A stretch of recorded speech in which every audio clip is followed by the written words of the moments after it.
Buenos días a todos, qué bendición saludarles en esta mañana. Estamos de nuevo reunidos para compartir de la palabra de Dios.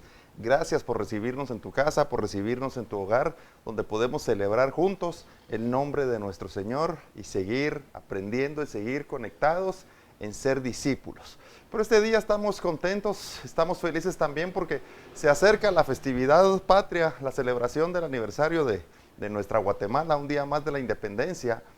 Celebremos dándole gracias a Dios también que nuestra nación nos permite predicar el nombre del Señor, que en esta nación se permite el que podamos seguir avanzando también en ser discípulos. Guatemala es una tierra bendita por Dios, pero no es bendita porque ha sido, ¿qué te dijera yo?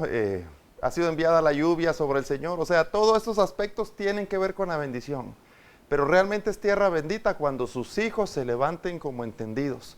La bendición que sobre nuestra nación debe haber es que los cristianos, los discípulos, los entendidos deben levantarse para transformar esta nación. Eso es la verdadera bendición que nosotros debemos provocar para que nuestra nación pueda suceder. Pero qué bendición que podemos juntos también celebrar este día, el martes, que será nuestro 15 de septiembre. Se va a celebrar de una manera diferente, pero nosotros sabemos que la mejor manera de hacerlo es dándole gracias a Dios y orando e intercediendo por nuestra nación. Amén. Así que vamos a abrir nuestras Biblias en el libro de San Juan, capítulo 8 y versículo 3. San Juan 8:3. Mira lo que vamos a hablar. Casi estoy seguro que esto es primera vez que lo voy a presentar, primera vez que lo voy a predicar así de lleno específicamente sobre el tema. Recuerdo que lo usaba tal vez como referencias en otros versículos, pero hoy vamos a hablar directamente de este tema y espero que el Señor pueda hablar a nuestras vidas en esta mañana. Amén. Entonces dice, San Juan 8:3, entonces los escribas y los fariseos le trajeron una mujer sorprendida en adulterio. Y poniéndola en medio le dijeron, maestro, esta mujer ha sido sorprendida en el acto mismo de adulterio. Amén. Oremos. Amado Padre Celestial, gracias por esta mañana que nos permites estar aquí reunidos, que tu Espíritu Santo nos convoca y estamos en este lugar, Señor, listos para recibir tu palabra. Abre nuestro oído, Señor, para que reciba la voz que viene desde el cielo, para que nuestros ojos puedan ver, Señor, y que podamos crecer en la medida del discípulo que tú demandas de cada uno de nosotros. Señor, es por la fe que a la sombra del Omnipotente, Señor, nos ubicamos en este momento, Padre. Nos ubicamos allí para que el enemigo no pueda, Señor, vernos, no pueda estorbarnos, no pueda robar la palabra que tú traes para nosotros. Señor, damos continuidad a la paz, a estar reconciliados contigo, Señor, y que nuestro corazón esté totalmente inclinado hacia ti, Señor. Gracias, Padre Santo. En el nombre de Jesús, amén y amén. Gloria al Señor. Entonces, mira, pues vamos a leer el verso completo. Entonces los escribas y fariseos le trajeron una mujer sorprendida en adulterio, y poniéndola en medio le dijeron, maestro, esta mujer ha sido sorprendida en el acto mismo de adulterio, y en la ley nos manda Moisés a apedrear a tales mujeres. ¿Tú pues qué dices? Mas esto decían tentándole para poder acusarle, pero Jesús, inclinado hacia el suelo, escribía en tierra con el dedo. Amén. Mira pues. Este es un tema de aquellos que a mí me gustan o me agradan mucho para discipulado, porque da mucho lugar para preguntas, da mucho lugar para, de por sí podemos profundizar mucho, pero lo que esta mañana vamos a hablar son aspectos clave que debemos entender por una simple razón: impulsar nuestro discipulado, impulsar nuestra vida para seguir estableciéndonos como cristianos. Mira, toda la palabra tiene que ser buena, toda la palabra tiene que producir en nosotros el ánimo, el gozo y aumentar la medida de fe para que sigamos avanzando en hacer la perfecta voluntad de Dios y en conocer lo que la voz, lo que la palabra tiene para nosotros. Amén. Ese es el objetivo de la palabra, que nuestra conducta, que nuestro carácter se alinee a la perfecta voluntad de nuestro Señor. Entonces fíjate, Juan 8:3 dice, los escribas y fariseos le trajeron una mujer sorprendida en adulterio. Mira, los escribas y los fariseos, lo tenemos ya todos muy claro, eran quienes, lo voy a decir así, los que tenían a su cargo la iglesia, los que tenían a su cargo el seguir la tradición, el seguir la religión, el enseñar los preceptos bíblicos hasta el momento que Jesús apareció.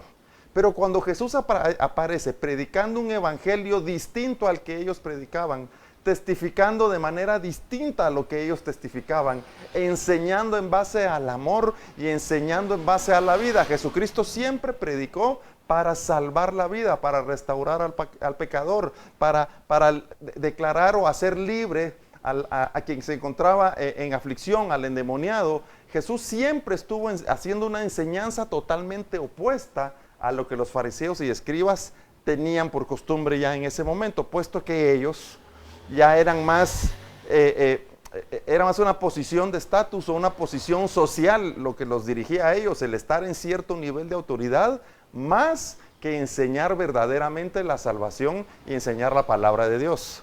Te voy a decir este concepto que a algunos les va a parecer conocido, pero a los escribas y fariseos les convenía que la gente fuera ignorante de la palabra de Dios.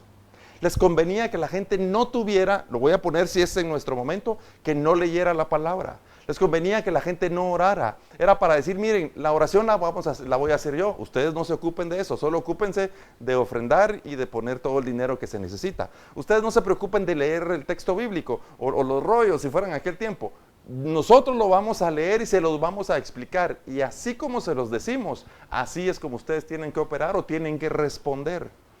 Y entonces Jesucristo, cuando viene a enseñar el evangelio verdadero, el evangelio aquel donde compartimos el mensaje del Señor, el evangelio que rompe las cadenas, que te aparta de los afanes y que te muestra el verdadero camino para regresar al eterno, entonces Jesús se volvió, ¿qué? Para el modo de vida o el modo de cómo manejaban la iglesia los fariseos y los escribas. Jesucristo se volvió una amenaza.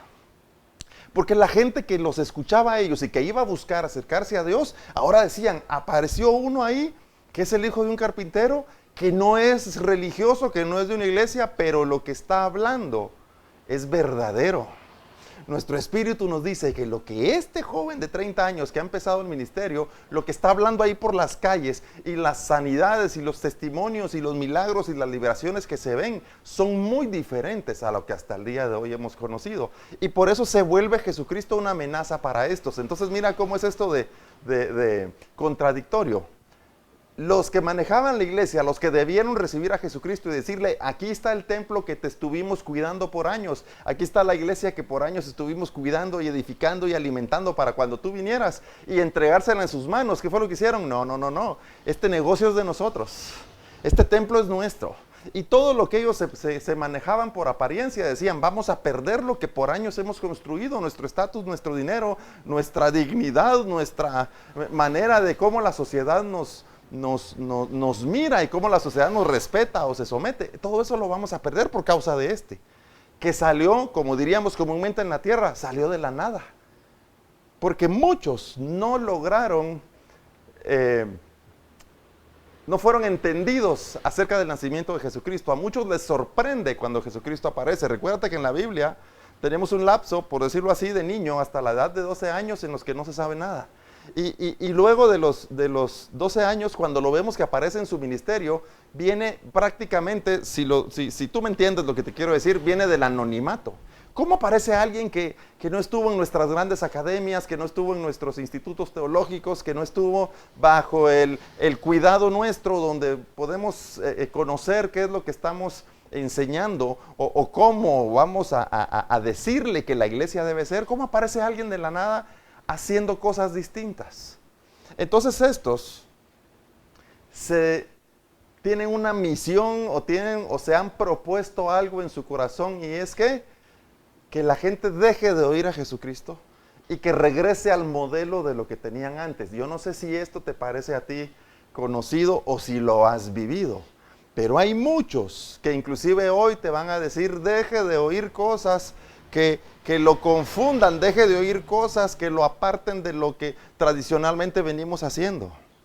Mira, si yo le podría poner un título a esta prédica, el título más común sería Jesucristo o Jesús y la mujer adúltera.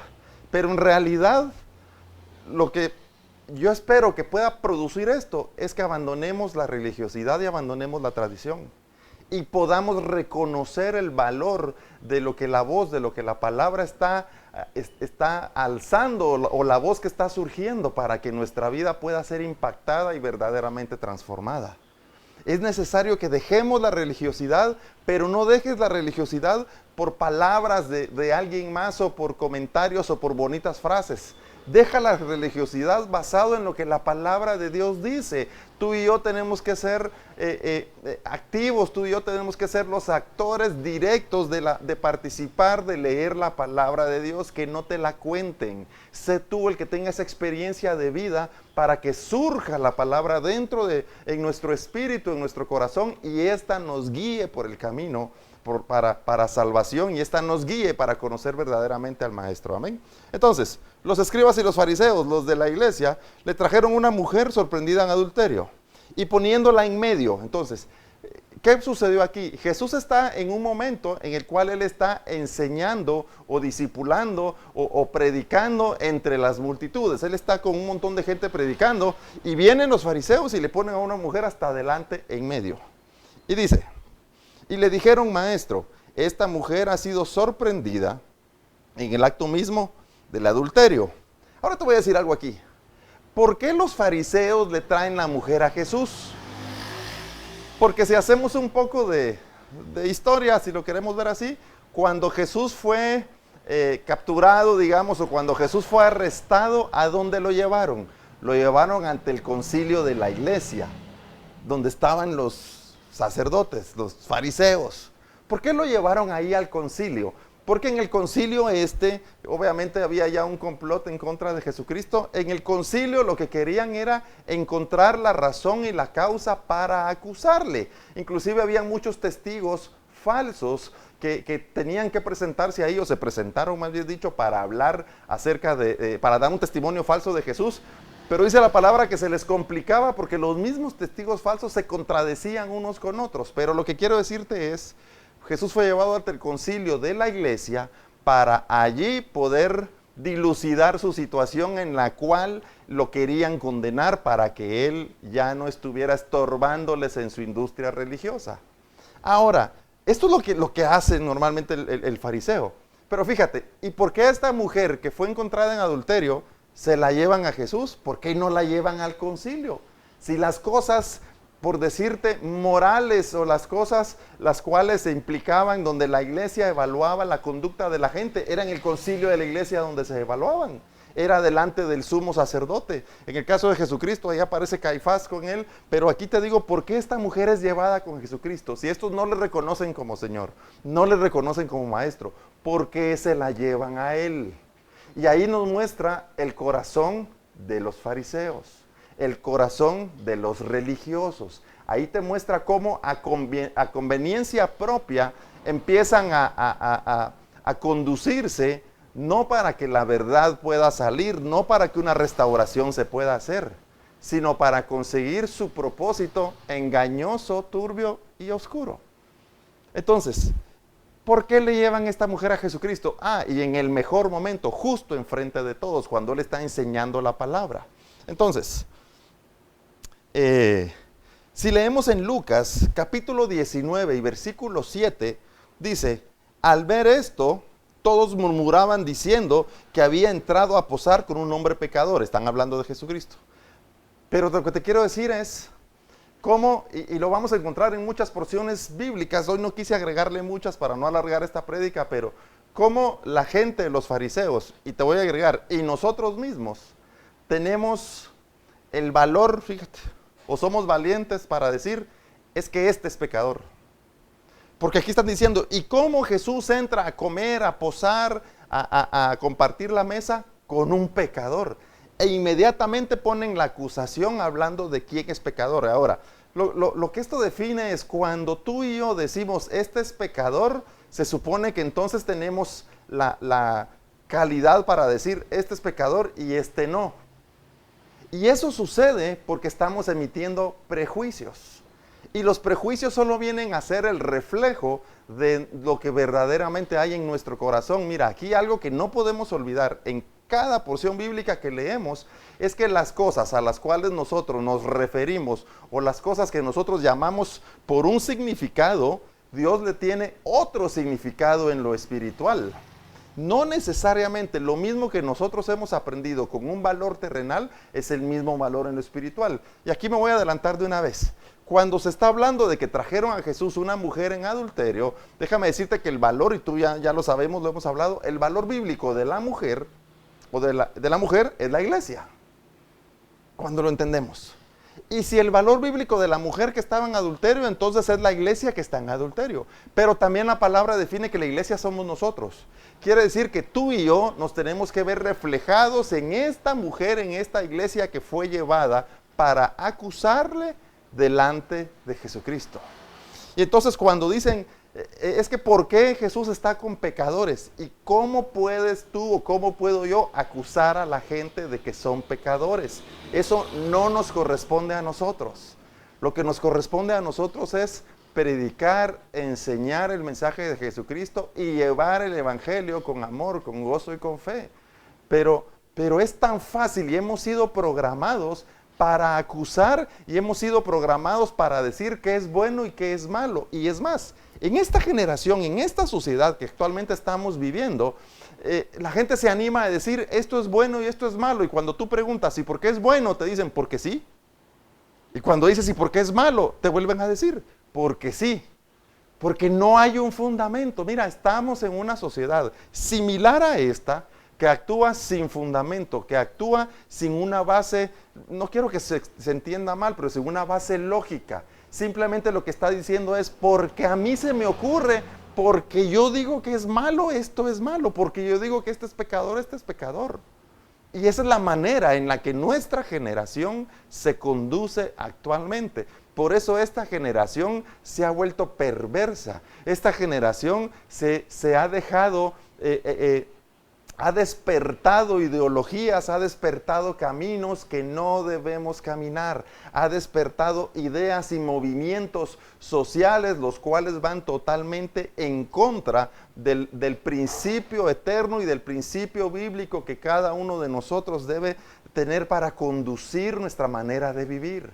Pero ¿y qué más vamos a esperar de una sociedad que no conoce al Señor y lo peor, y no desea conocerle? Por eso es importante entonces que entendamos el valor. No se trata de que yo estoy como yo voy a la iglesia, estoy en la capacidad de decir quiénes son los pecadores y quiénes no son los pecadores, a quiénes vamos a ayudar, a quiénes no vamos a ayudar. No, por eso es que tenemos que aprender a guiarnos por la voluntad de Dios, a entender el plan divino de Dios y avanzar en relación al plan divino. Mira, algo que va a crear mucho conflicto a veces en nosotros es... Antes de que nos organicemos para decir, hagamos una campaña masiva de prédica para que la gente se convierta, antes de eso, que esta actividad es buena, pero antes de hacerlo, debemos estar seguros que Dios nos mandó a hacer esto. Que no lo estamos haciendo por una emoción propia, sino porque hay un propósito conforme al plan para poder realizar esa campaña, por decirte así, o cualquier actividad que venga. Porque la palabra dice que lo que nos ha sido encomendado a nosotros es ir, o sea, movernos del lugar donde estamos, salir de la comodidad que nos da la pasividad o nuestra condición natural, dejar toda pasividad, dice, ir y buscar a aquellos que deben hacerse discípulos. Pero cuando entendemos el mensaje de que se nos dice que busquemos al que va a ser discípulo, mira, inmediatamente pierde el concepto de algo masivo y nos ubica en un concepto de hacer una labor individual, de hacer una labor de ir y despertar al que está dormido y mostrarle el camino, de ir y testificarle, de ir y ocuparnos de que el mensaje verdadero sea presentado, más que decir, vamos a televisar y vamos a hacer una campaña donde lleguen 5,000 personas. Qué bueno que lleguen 5,000 personas, pero casi te aseguro que de las 5,000 que llegaron, van a ser muy pocos los que en realidad quieran ser discípulos. Entonces, a estos tienes que tomar, a estos debemos nosotros acercarnos y presentarles de manera mejor o de manera más perfecta o de manera más específica el mensaje de Jesucristo, como lo hicieron Atila y Priscila con yo sembré a Apolos. Tenía que acordarme el versículo, yo sembré a Apolos luego con Apolos. Entonces, le dicen, maestro, verso Juan 8:4, esta mujer ha sido sorprendida en el acto mismo del adulterio, la agarramos con las manos en la masa, fue sorprendida precisamente en el adulterio. Y como te digo, la mujer representa a la iglesia. La iglesia ha sido sorprendida en adulterio el día de hoy. ¿A qué le llama el mundo? ¿A qué le llama esta tierra adulterio? Le llama adulterio a la infidelidad. Le llama adulterio a que una persona se comprometió que iba a estar con uno toda su vida y le declaró el sí en el altar, y que más adelante estuvo pues teniendo convivencia con otra persona. Ustedes me entienden. Entonces el adulterio se le llama aquí en la tierra adulterio a la infidelidad. Pero ahora digamos, ¿y a qué le llama Dios adulterio? ¿A qué le llama Dios cuando la Biblia da aquel versículo y dice, oh almas adúlteras? Cuando está hablando en este aspecto, en relación a lo bíblico, adulterio es aquel, o adúltero es aquel que va a la iglesia, que se congrega, que se reúne, pero aún tiene comunión con las tinieblas, pero aún tiene comunión con el enemigo. Es aquel que va a la iglesia y se conduce por apariencia, no por ser transparente. Es aquel que va a la iglesia para que digan que él es bueno y para sentirse bien, fíjate, emocionalmente, pero en realidad no tiene la intención de verdaderamente servir a Jesucristo y verdaderamente venir a sus pies. Solo desea ¿qué? Mantener un estatus. Sí, mira, yo lo he dicho muchas veces. Hay gente que compra cierta marca de ropa porque le da estatus. Compra cierta marca de vehículos porque le da estatus. Toma ciertas bebidas porque le dan estatus. Y también van a la iglesia porque según ellos les da un estatus y los hace ver como buenos. Ahora, ¿a qué le llama Dios bueno? Si nosotros estamos en una relación hacia el cielo, hacia el Señor, de decirle yo te amo, yo te sirvo, pero cuando no estoy en la iglesia yo también hago otro tipo de cosas que no son agradables delante de Dios, tú y yo somos llamados por el Padre adúlteros, si de verdad esa es nuestra situación.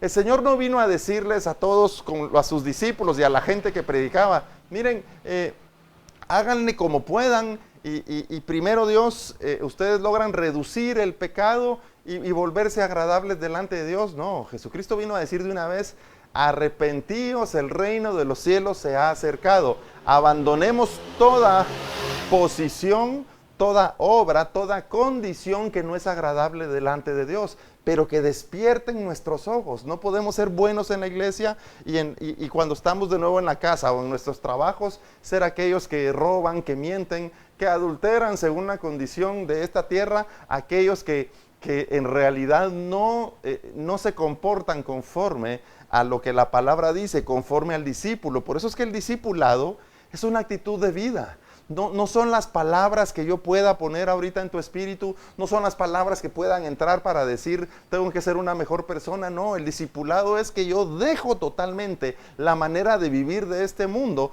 para adoptar, para recuperar la verdadera condición que me va a dar vida, y la única, que es ¿cuál? Hacerme discípulo del Señor, conocer la palabra de Dios, reconocer a Jesucristo en todos mis caminos. Entonces, cuando entendemos que entonces dice, esta mujer ha sido sorprendida en el acto del adulterio, está hablando, esta iglesia ha sido sorprendida teniendo, ¿qué te dijera yo? Haciendo cosas que son indebidas. Esta iglesia tratando de predicar la palabra, resulta que se dejó sobornar. Esta iglesia tratando de llevar el mensaje, resulta que tomó lo que era indebido. Esta iglesia tratando de predicar, se ocupó también del entretenimiento, o sea, empezó a tener una comunión de la luz y de las tinieblas. O como dice también el verso bíblico, fue una fuente que empezó a producir agua dulce y agua salada. Mira, cuando entendemos eso, tú debes y yo debemos reconocernos que delante de Dios hemos sido adúlteros, que le hemos dicho al Señor que le amamos y que venimos a servirle, pero en realidad no le amamos y no queremos servirle. Le hemos dicho en oración, Padre, tú eres todo para mí, pero en realidad no lo es todo para nosotros. Y cuando eso sucede en nuestra vida, nuestra condición espiritual es de adúlteros, porque buscamos agradar a Dios en base a nuestra manera de pensar o nuestra manera de considerar, buscamos cosas naturales para honrar a Dios, buscamos pensamientos y sentimientos para honrar a Dios. Mira, si algo a la iglesia le hace mucho daño, es que queremos poner emociones o queremos poner asuntos sentimentales para que como iglesia estemos mejor y estemos más bonitos y nos miremos mejor, sin entender que en realidad todas esas acciones terminan presentándonos delante de Dios como adúlteros, porque aún hay comunión de las tinieblas en nuestra manera de vivir, porque queremos que en la iglesia se hagan las cosas como nosotros queremos. Voy a poner un ejemplo, ya lo dije una vez y lo voy a volver a decir, y espero que me lo entiendas. Cuando nosotros estamos en el templo, en el edificio físico, y muchos fuimos programados de esta manera, el lugar donde se predica se le llama el altar, y uno dice, no, el altar, ese lugar es sagrado, ese lugar no me lo vayan a tocar, ese lugar ya le rociamos aceite, ese lugar es, y empezamos inclusive, fíjate, se le dice a muchos, usted tiene que orar y tiene que tocar esto que se llama el altar, usted tiene que venir y aquí tiene que si su oración no es aquí, no va a ser efectiva o no va a ser verdadera. Pero en este entendimiento, para tratar de romper los paradigmas, yo te digo, mira, el verdadero altar eres tú. El lugar desde donde predicamos, el lugar desde donde están los alabantes, es el lugar desde donde podemos hablar en una manera con mayor estatura o mayor altura para que podamos ser vistos. Para mí el lugar se llama la tarima. Es un lugar físico como hoy donde estoy parado y donde tenemos decorado para que tú sepas hacia dónde se dirige la vista, porque desde ahí va a venir el mensaje. Pero el verdadero altar eres tú y soy yo. Si tú te esfuerzas en decir voy a comprar flores para que el altar se mire bonito, mira, compra flores para que la tarima desde donde se predica se mire bonita. Pero no digas que por llevar flores al altar tú estás en una mejor relación con Dios. No, lleva flores porque tú sientes el amor por la obra de Dios, porque tú estás agradecido con el Señor por todo lo que ha hecho y quieres adornar el lugar para que donde todos nos congreguemos se vea bonito, se vea limpio, para que se vea que nos agrade más estar todos ahí reunidos. Pero ese no es el altar. El altar somos nosotros mismos. Cuando reconciliamos nuestra relación con el Señor, el altar somos nosotros mismos que debemos ser reedificados y debemos ser reconciliados para que la presencia de Dios se manifieste en nosotros. Hemos sido programados para pedirle al Señor que manifieste su poder en las cosas, y no es así. El Señor va a manifestar su gloria y su poder en nosotros, en los que somos espirituales, en los que Él hizo a su imagen y semejanza. Amén. Entonces, le dijeron, verso 8:4, maestro, esta mujer ha sido sorprendida en el acto mismo de adulterio. Verso 5, y en la ley nos mandó Moisés a apedrear a tales mujeres. ¿Tú pues qué dices? Aquí están manifestando la verdadera intención de a qué venían. ¿A qué vienen? A tentar a Jesucristo. Nosotros somos los de la iglesia, y como tú dices que vienes del cielo, y como tú dices que el Padre te ha enviado, te traemos este caso, porque la ley dice que hay que apedrearla. Casi que le están diciendo, haznos el favor de tú agarrar la piedra, es decir, tú el primero que tome la piedra y lanzarla, para que todos veamos que tú eres verdadero, para que todos veamos que tú sí vienes de Dios, y entonces podamos todos en unanimidad apedrear a esta mujer. Eso es lo que está pasando. Vienen a tentar a Jesucristo. Y lo dije hace un momentito. ¿Por qué se la llevan a Jesús? ¿Por qué no la llevan al concilio? Y mira lo que decimos en el verso 4. Y le dijeron, maestro, esta mujer ha sido sorprendida. Ahora sí le dicen maestro. Ahora sí le reconocen como maestro. Ahora vienen con una actitud fingida, como adúlteros que son en el espíritu, vienen con una actitud fingida a decir, Jesús, necesitamos que tú tires la primera piedra, porque eso dejó enseñado Moisés. Y si tú dices que vienes del cielo y que eres hijo de Dios, tú debes cumplir la ley de Moisés. Pero mira, Jesús la cumplió. En ningún momento Jesús se apartó de la ley. En ningún momento Jesús contradijo la ley.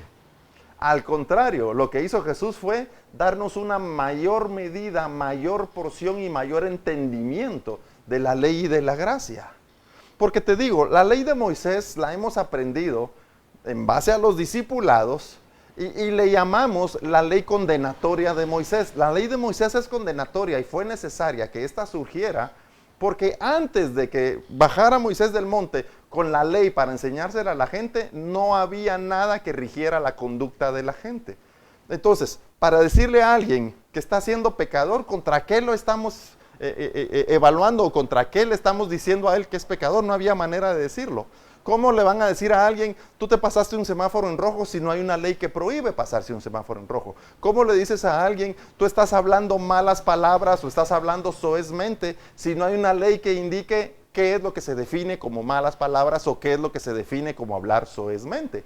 Entonces, cuando la ley aparece es porque es necesario mostrarle a la gente, mostrarle al pueblo que se habían apartado de Dios. Porque es necesario mostrarle al pueblo que está haciendo su deseo y que dejó de hacer la obra que Dios le manda. Entonces, cuando viene la ley, ¿para qué es la ley? No es para que yo diga, aquí está la ley para fulanito, aquí está la ley para aquel y está la ley para que aquel pueda por fin cambiar su vida. No, es para que yo me dé cuenta, cuando comparo mi vida contra la ley, contra la palabra de Dios, que no merezco, que soy un pecador, más bien dicho. Es para que yo vea que mi actitud es desagradable delante de Dios. Por eso la ley es condenatoria. Cuando yo voy a la palabra de Dios y empiezo a entender a qué le llama Dios bueno, a quién le llama Dios hijo, a qué le llama Dios discípulo, a quién le llama Dios cristiano, cuando yo lo leo debo decir, yo soy todo menos discípulo, menos cristiano, menos entendido, menos hijo. Y entonces debo, como Jesucristo nos enseñó, ahí es donde debo crucificar al hombre y decir, hasta aquí llegó. De aquí en adelante debo empezar a hacer la obra que la palabra de Dios dice que yo debo hacer. Debo alejarme de mi propio deseo y debo empezar a caminar conforme a lo que la palabra de Dios dice, habiendo crucificado al malhechor que fue exhibido por la ley de Moisés y ahora avanzando en la gracia que Jesucristo me da, en el favor que Jesucristo me da de que mi vida puede verdaderamente ser transformada. Entonces, en la ley nos mandó Moisés a apedrear a tales mujeres. ¿Y tú pues qué dices? Están retando a Jesucristo. Queremos que tú tires la primera piedra. Y te digo algo que sucede aquí. En muchos lugares se predica de que cuando Jesús vino apareció la gracia y que la ley tuvo que desaparecer. Entonces todos queremos recibir la gracia sin esfuerzo. Todos nos hacemos automáticamente merecedores de la gracia porque Jesucristo la vino a enseñar y que no necesitamos hacer nada más. Pero déjame aclararte un punto. No puede haber gracia sin una base en la ley. Nosotros tenemos que someternos a la ley primero para que pueda existir la gracia. La base de la gracia es la ley. Porque la ley es la que crucifica al malhechor. La ley es la que nos muestra que nosotros somos desagradables delante de Dios. La ley es la que revela nuestro pecado. La ley es la que revela que en realidad no amamos al Señor. La ley es la que revela que seguimos siendo aparentes. Eso lo revela la ley. Y cuando tú y yo descubrimos que en realidad somos falsos, somos aparentes, somos mentirosos y somos aquellos que seguimos trabajando o seguimos conduciéndonos en lo natural, entonces cuando lo reconocemos, ahí es donde debemos crucificar a llamado el malhechor, para que la gracia descienda y entonces podamos ser limpios, podamos ser salvos. Entonces dice el verso 6, mas esto decían tentándole, cuando le dijeron, Moisés manda que hay que apedrear a las mujeres. Esto lo decían tentándole para poder acusarle. Pero Jesús, inclinado hacia el suelo, escribía en tierra con el dedo. Entonces aquí se descifra, ya entendimos el plan. Aquí ha sido descifrado la causa o la razón de por qué esta mujer no fue llevada al concilio donde debía ser llevada, sino que fue traída delante de Jesucristo. Cuando Él está enseñando y cuando está discipulando en medio de un montón de gente, ya vimos aquí la intención. Lo trajeron para exhibirlo, para decirles a todos, miren lo que va a hacer su maestro ahorita, para que ya no le sigan, para que pudieran destruir la obra que Jesucristo hacía, para exhibirle y poder decir, este no es el Hijo de Dios, este no es el que dice que es. Aquí se revela la intención de ellos. Ahora te voy a decir algo, dice, mas esto decían tentándole. Mira, si nos vamos entendiendo la palabra en Mateo capítulo 4, versículo 3, solo te voy a leer el principio. Es cuando Jesús es llevado al desierto después de haber sido bautizado y dice, y vino a él el tentador. Ok, ¿a qué viene el tentador? El tentador, aquel que te va a poner la tentación, es el que viene, es el enemigo o el que viene de parte del enemigo. ¿Es las tinieblas o es el mismo Satanás? Que lo que quiere es destruirte, lo que quiere es apartarnos de ser entendidos, apartarnos de surgir como varones, apartarnos de ser verdaderos discípulos. Eso es lo que quiere el tentador. Así que lo que estamos viendo aquí es cómo el enemigo, en su manera de actuar, él mismo, por medio del fariseo, o las tinieblas mismas, vienen delante de Jesucristo a tentarle en medio de un momento de discipulado que él tiene donde le está enseñando a la gente. El verdadero objetivo era tentar a Jesucristo, pero te quiero decir algo que espero que lo entiendas muy bien. Mira, la tentación de Satanás, el que tienta es Satanás y el que pone la prueba es Dios. Pero Satanás no es uno que cuando Dios te tiene a ti y me tiene a mí en un proceso de prueba, Satanás no es uno que se va a sentar a esperar así, bueno, voy a hacer cola para que termine la prueba. Y cuando haya terminado la prueba, entonces voy yo con la tentación. O no es uno que le va a decir a Dios, espérate, no lo metas a la prueba primero. Déjame a mí tentarlo antes y después tú lo pasas a la prueba. Mira, Satanás no está esperando ese momento. Aún estando nosotros en medio de la prueba, Satanás va a venir con la tentación, porque él lo que no desea es que alcancemos la medida del discípulo, porque si él le dijera a Dios, pásalo por la prueba primero para después ir yo, cuando la tentación viene después de la prueba, ¿y cuál? Si ya salimos victoriosos, ya no debería producir nada la tentación cuando la prueba ha sido superada. ¿Por qué? Porque ya no eres tú, sino que eres tú como espiritual el que ahora se conduce por esta tierra haciendo la voluntad de Dios. Así que en medio de la prueba que el Señor manda sobre cada uno de nosotros, ahí aparece Satanás con la tentación para destruirnos. Por eso insisto, cuando Jesús fue bautizado y es llevado al desierto de parte de Dios para ser probado, ahí en el desierto apareció Satanás con la tentación. Entonces, cuando aquí viene, los fariseos le traen a esta mujer en medio del discipulado y en medio de la enseñanza que Jesús está haciendo de toda la gente, viene el enemigo a estorbar el proceso del discipulado. ¿Con qué? Tentando al Señor. ¿Para qué? Para hacerle caer. ¿Para qué? Para avergonzarlo delante de todos. Tú debes saber que si estás pasando una prueba en este momento, va el enemigo, las tinieblas y Satanás va a querer venir a tentarte para destruirte, para que no acabes el proceso de prueba. Porque si la prueba logra completarse, es porque hay una mayor porción de la palabra de Dios en ti, porque el don de Dios ha sido despertado en ti, porque tú estás ahora con mayor firmeza en lo que la palabra dice, en conocer el plan divino y en hacer la voluntad de Dios. Por eso en medio de la prueba viene el enemigo a tentarnos para destruirnos, para que no superemos la prueba. Entonces, ¿yo puedo estar en medio de la prueba ser tentado? Sí puedo ser tentado.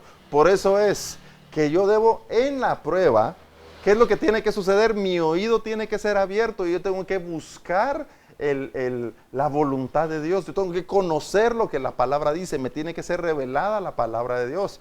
Y cuando el tentador venga a la tentación, dice, la prueba yo debo aprender en la prueba yo tengo que crecer, yo tengo que desarrollarme, pero cuando venga la tentación yo tengo que apartarme. El hombre sabio es el que va por el camino y cuando ve que el camino es malo, se aparta de él. Cuando ve que la senda en la que va no es la adecuada, se aparta de ella, no se hace el valiente para decir, yo aguanto en esta senda que es la equivocada. No, el hombre sabio ve el mal y se aparta del mal. Amén. Entonces, mas esto decían para poder acusarle. Y Jesús, inclinado hacia el suelo, escribía en la tierra con el dedo.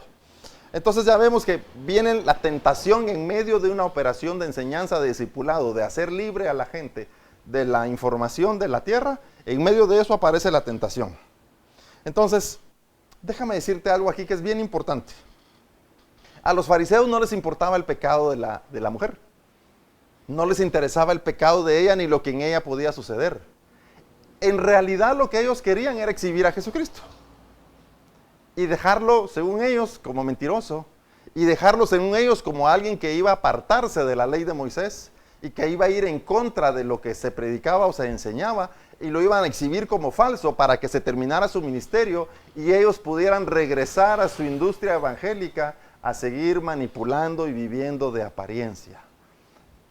Insisto entonces, aquí se muestra la verdadera intención del enemigo. Entonces,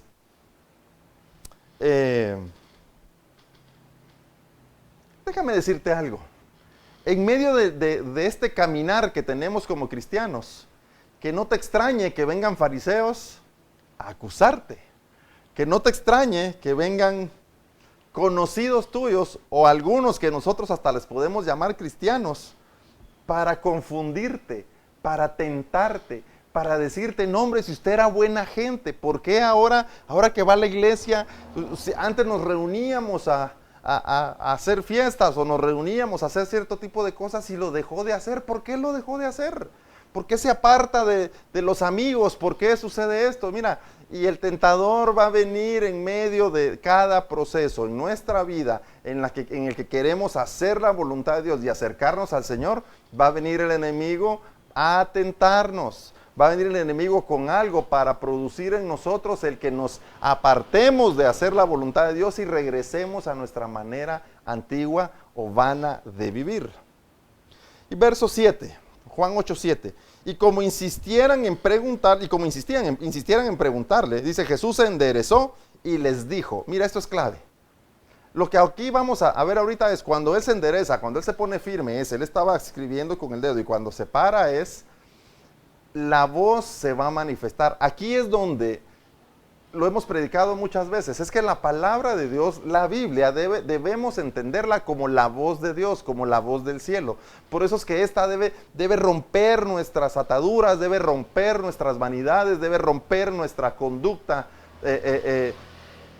que tiene la forma de este mundo, debe romperla para que tenga cabida la palabra de Dios, para que tenga cabida la revelación de Dios. Así que en este momento Jesús se para y mira lo que va a pasar ahorita. La voz verdadera, la voz del cielo, la voz de Jesucristo como Señor se manifiesta.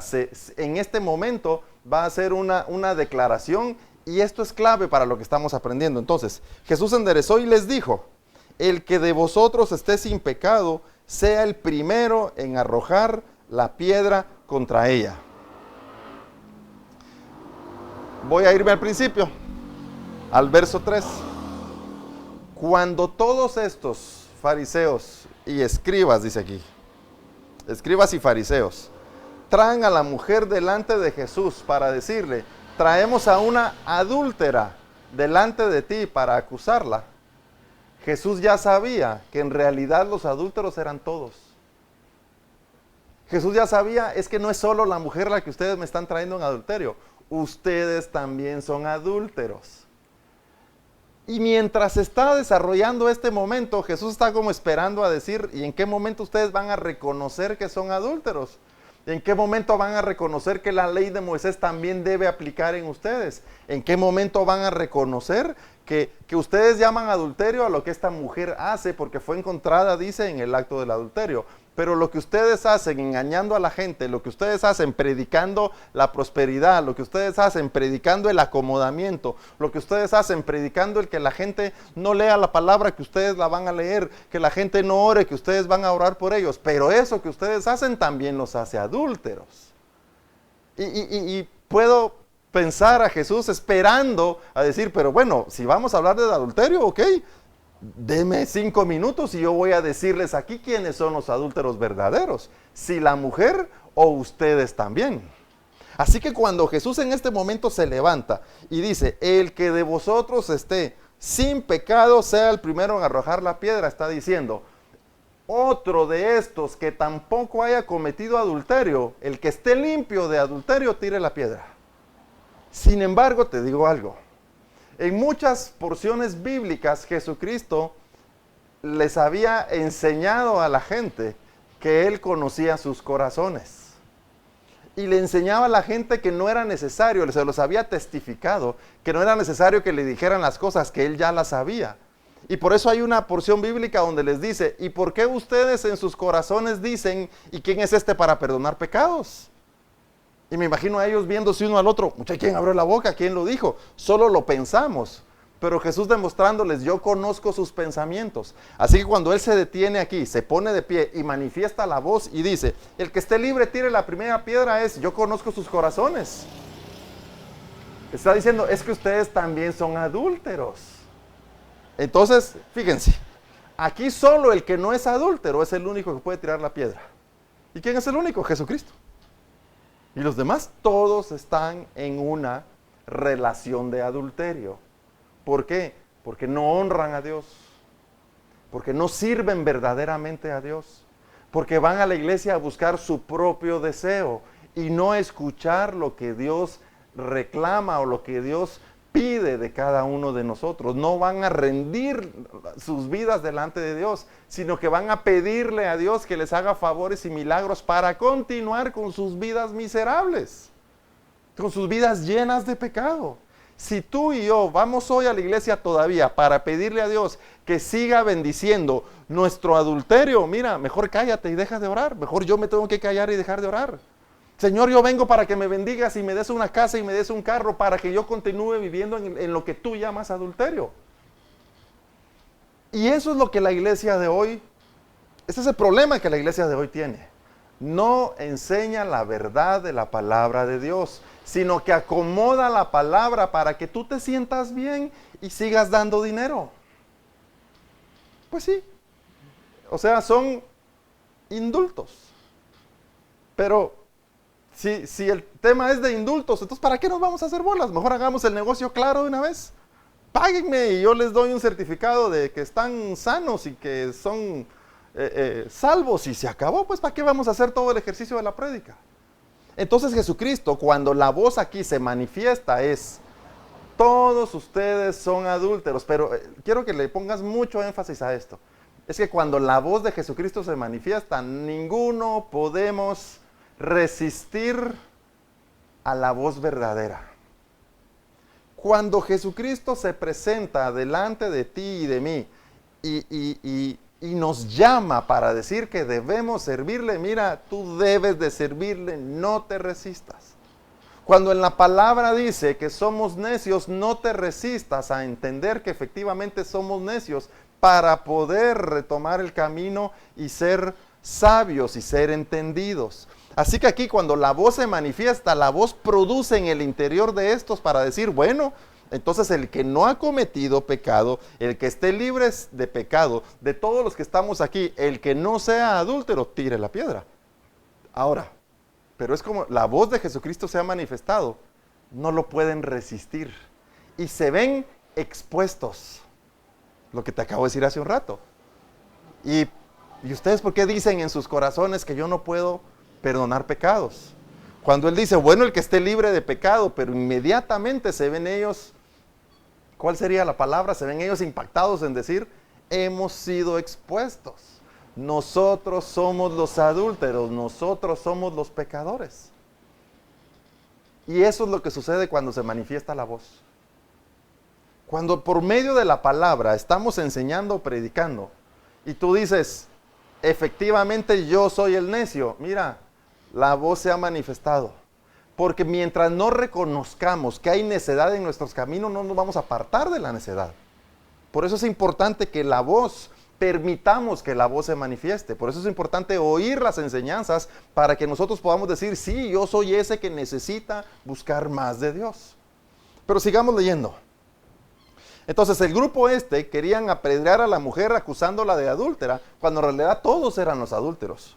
Entonces dice en el verso 8, después de que les dice, el que de vosotros esté sin pecado, sea el primero en arrojar la piedra contra ella, inclinándose de nuevo hacia el suelo, siguió escribiendo en la tierra. Solo manifiesta la voz y los ignora de nuevo. Pero ellos al oír esto, y mira, esto es clave, al oír esto, salían uno a uno. ¿Qué significa? Al oír esto, acusados por su conciencia. ¿Qué es lo que pasó? Que cuando la voz se manifiesta para decir, el que esté libre de pecado tire la primera piedra, fueron confrontados por su conciencia. Fueron confrontados para decir, es que si éste abre la boca y exhibe nuestro pecado, también nos van a apedrear a nosotros. Es que si Jesucristo en este momento que acaba de conocer, de ver nuestro espíritu, que acaba de ver nuestro interior, si dice, pero tú también hiciste esto, pero tú hiciste esto, pero tú has hecho esto y tú has hecho esto. Y como aquí están los testigos, la gente en la que está enseñando, que saben que eso es cierto, hemos sido exhibidos. Y se ven confrontados por la voz. Te voy a poner un ejemplo a muchos les ha pasado esto. A veces dicen, hoy va a venir un profeta a la iglesia. Y la gente dice, bueno, hoy viene el profeta y gloria a Dios, vamos a escuchar la voz del profeta. Y cuando está toda la congregación sentada, pasa el profeta adelante y dice, el Señor me muestra que hay una persona que está en adulterio. Todo el mundo se asusta. Porque dicen, ahorita el Señor me muestra quién está en adulterio y voy a decir quién es. Te aseguro que se ponen pálidos la mitad de la iglesia. ¿Por qué? Porque nadie quiere ser exhibido. Porque no ha habido un arrepentimiento verdadero y tenemos que ser llevados a un verdadero arrepentimiento. Porque en realidad el ejercicio de congregarnos es para buscar a Dios, es para cambiar nuestra vida, es para nacer de nuevo. Y eso es lo que debe producir en nuestras vidas. Amén. Entonces, cuando dice aquí, e insisto, es como ejemplo, no quise decir media iglesia, pero te digo, siempre hay 2 o 3 que dicen, el día que esté el profeta ahí, yo no llego a la iglesia porque capaz me dice mis pecados y todo mundo se va a enterar. ¿Y qué pasa? Que entonces cuando se avisa que aquí va a estar un profeta hoy de parte de Dios, hay muchos que mejor no llegan porque corren el riesgo de ser exhibidos. Eso pasó aquí. Jesús les dice, bueno, el que esté libre de pecado tira la primera piedra y se voltea. Y sabiendo ellos que Jesús conoce sus corazones, mejor nos vamos, dicen estos fariseos y escribas, antes de que empiece a declararnos y a exhibirnos lo que verdaderamente somos, y terminemos nosotros a la par de la mujer siendo apedreados por las multitudes. Porque esto sucedió en medio, insisto, de las multitudes donde Jesucristo estaba enseñando. Pero dice, pero al oír ellos esto, acusados por su conciencia, salían uno a uno. Mira, al oír esto quiere decir, cuando Jesús se para y habla, la voz abre el oído, la voz hizo que el oído se pudiera abrir y que pudiera entrar la revelación de la palabra de Dios y confrontar sus vidas. Se vieron confrontados. Y cuando dice, acusados por su conciencia, mira, el Salmos 16, capítulo 16, versículo 7 dice, bendeciré a Jehová que me aconseja. Dice, aún en las noches me enseña mi conciencia. Fíjate, aún en las noches me enseña mi conciencia. Y dice que estos, acusados por su conciencia, se retiraron. ¿Cuál es el valor que le vamos a dar en esta lectura? A la conciencia, al espíritu. En su espíritu se vieron confrontados sabiendo que Jesucristo los había revelado, que Jesucristo sabía el corazón de ellos, que Jesucristo conocía el actuar y la vida de ellos. Y prefirieron irse, dice aquí, uno a uno, comenzando desde los más viejos hasta los postreros, y quedó solo Jesús y la mujer que estaban en medio. Verso 10, enderezándose Jesús y no viendo a nadie, sino únicamente a la mujer, le dijo, mujer, ¿dónde están los que te acusaban? ¿Dónde están los que te acusaban?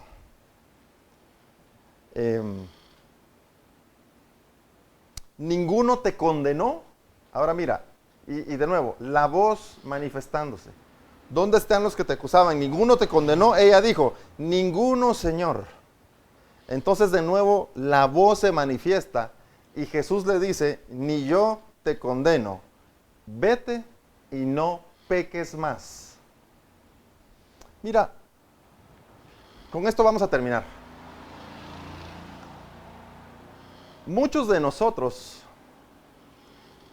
hemos sido por mucho tiempo cristianos mediocres. Hemos sido por mucho tiempo gente de apariencia.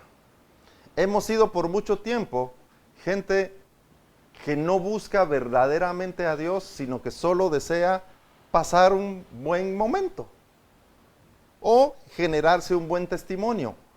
Pero en realidad el valor que damos aquí acerca de la mujer y que, insisto, la mujer representa a la iglesia, es que mientras todos le acusaban, ella permaneció en el lugar, a los pies del maestro. Que conforme todos se retiraron, cuando su pecado fue exhibido, te voy a decir algo, ella ¿por qué no se retiró? Si ella también pudo haber dicho sí, también como adúltera pudo haberse ido. Se fueron todos, ahora que no hay nadie que me acuse. Y fíjate, Jesús da la palabra de que el que esté libre de pecado pueda actuar, y él de nuevo se agacha, se voltea, te lo voy a decir así, le da la espalda. Cuando ya no hay nadie produciendo una acusación sobre ella, porque ella no se fue. Ese era el momento para que el acusado, ese es el momento para que el afligido salga huyendo cuando ve que ya no hay nadie de quienes le quieren hacer daño. Pero ¿por qué no se fue? ¿Por qué está ahí todavía? Y es la única diferencia, lo que separa a la mujer o lo que separa a la iglesia del resto de pecadores, le voy a decir así, o de los fariseos. Es que ella en realidad aceptó su condición de adulterio y se quedó allí esperando que Jesucristo transformara su vida. La verdadera iglesia es aquella que está a los pies del maestro, pase lo que pase, esperando que la voz se manifieste para saber qué hacer con su vida. Ella, pudiendo haberse retirado, no se retira. Entonces, la única que recibe el perdón de todos los que estaban en ese lugar es ella. ¿Y los demás por qué no recibieron el perdón? Porque no les interesaba. ¿Por qué los demás no fueron traídos también a salvación en ese momento? Porque no les interesaba. Solo buscaban ocasión de hacer caer a Jesucristo. Trajeron a una adúltera verdadera para hacer caer al Señor, pero cuando fueron confrontados con el mensaje, no les interesaba el mensaje, no les interesaba cambiar sus vidas, no les interesaba nacer de nuevo, pero a esta mujer sí. Y a pesar de que todos se han retirado, ella está allí todavía esperando que la voz se manifieste. Está allí todavía esperando para escuchar la voluntad de Dios, para conocer el plan de Dios. Y cuando ya lo que vemos en el final, ¿dónde están los que te acusan? ¿Dónde están los que te condenan? No hay ninguno. Y el único que podía verdaderamente condenarle o acusarle era Jesucristo. Pero mira lo que dice él: yo tampoco te condeno, pero ya no peques más. Apártate de todo lo que te trajo hasta aquí el día de hoy. Apártate de eso. ¿Y cómo le dice? Yo no te condeno, vete y no peques más. Sigue tu camino. Todo lo que nos pudo haber traído para decir yo necesito al Señor y venir a este lugar, todo eso, mira, te trajo aquí, pero no podemos continuar nuestra vida sin reconocer verdaderamente a Jesucristo. No puede ser que tenemos un encuentro con Él y preferimos levantarnos e irnos y continuar nuestra vida mundana o nuestra vida terrenal, sino que debemos permitir que la voz se manifieste, porque la voz transmite el mensaje para cada uno de nosotros en lo individual. El mensaje no quiere tomarnos en masa para que las masas vengan y las multitudes puedan congregarse y reunirse, sino para que cada uno surja como espiritual. El mensaje sigue siendo individual y sigue siendo personal. Y nosotros debemos ser aquellos entendidos en decir: todos los problemas, todas las aflicciones, todo lo que me ha pasado me ha traído hasta este lugar a los pies del Señor. Inclusive mi condición de pecador me ha traído a los pies del Señor, pero yo no me voy a ir de aquí hasta que la voz se manifieste, hasta reconocerle, hasta entender qué es lo que debo hacer. La instrucción que recibe la iglesia o la mujer aquí es: vete y no peques más. Lo que ahora está diciendo es: apártate de aquello que te trajo hasta aquí. Sé ahora una criatura nueva.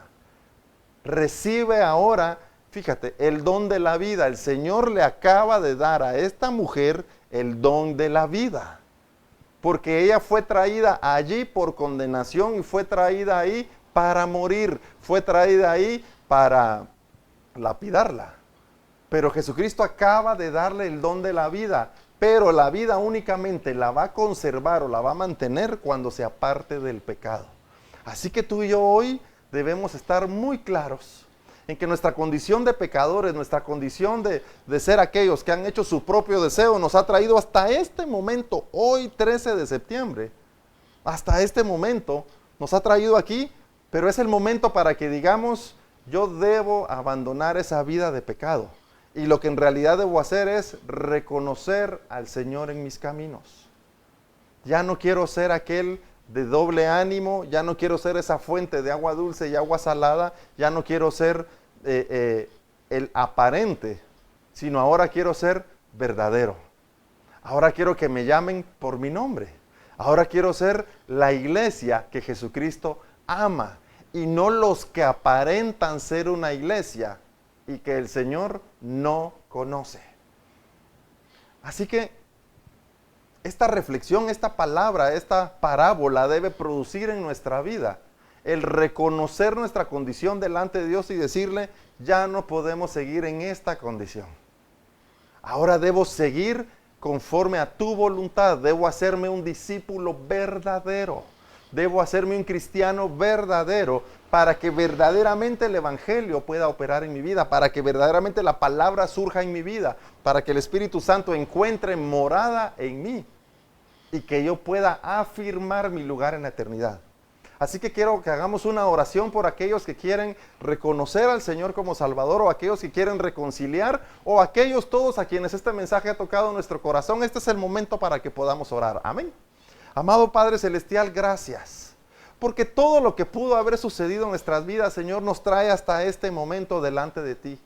Todas las cosas sean enfermedades, todas las cosas sean dificultades, todas las cosas sean complicaciones, Señor, nos ha traído hasta este lugar delante de tu presencia, Señor, donde queremos decirte, Padre, que estamos aquí listos a escuchar tu voz. Rendimos nuestra vida, rendimos nuestra voluntad, Señor, ya no se trata de hacer lo que nosotros queremos. Queremos escuchar tu voz y que tu voz nos dirija y que tu voz nos lleve, Señor, hacia el camino que tú has venido a enseñar, Padre. Ya no queremos hacer nuestra propia voluntad, queremos escuchar tu voz y seguirte, Señor. Abre nuestro oído, Padre. Señor, nos arrepentimos de la obra hasta el día de hoy que hemos hecho y que es desagradable para ti, Padre.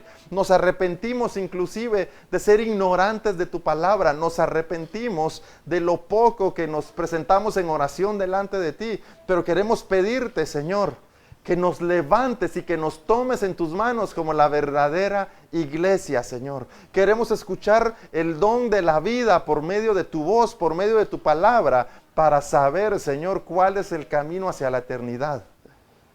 Señor, gracias por aquellos que en este momento te reconocen a ti como Señor y Salvador. Gracias por aquellos que reconcilian en este momento delante de ti. Y gracias por aquellos a quienes les son abiertos sus ojos, quienes son abiertos sus oídos para recibir el pan, la palabra que viene desde el cielo. Señor, que la obra que tú has declarado sobre cada uno de nosotros, que el llamamiento que has declarado sobre cada uno de nosotros se active hoy y se haga verdadero. Ya no queremos ser la generación de la tierra, queremos ser la generación del cielo, la generación eterna, Señor. Ya no queremos ser la simiente de la serpiente, sino la simiente verdadera, la de tus hijos, la de tu iglesia, la de tu novia, la de, Señor, aquella por la que tú vendrás, Señor, en tu venida, para que viva y permanezca contigo, Señor. Padre, y gracias también por esta nación, por esta nuestra Guatemala, Señor. Esta nación en la que tú nos has permitido nacer para que podamos nosotros bendecirla, Señor.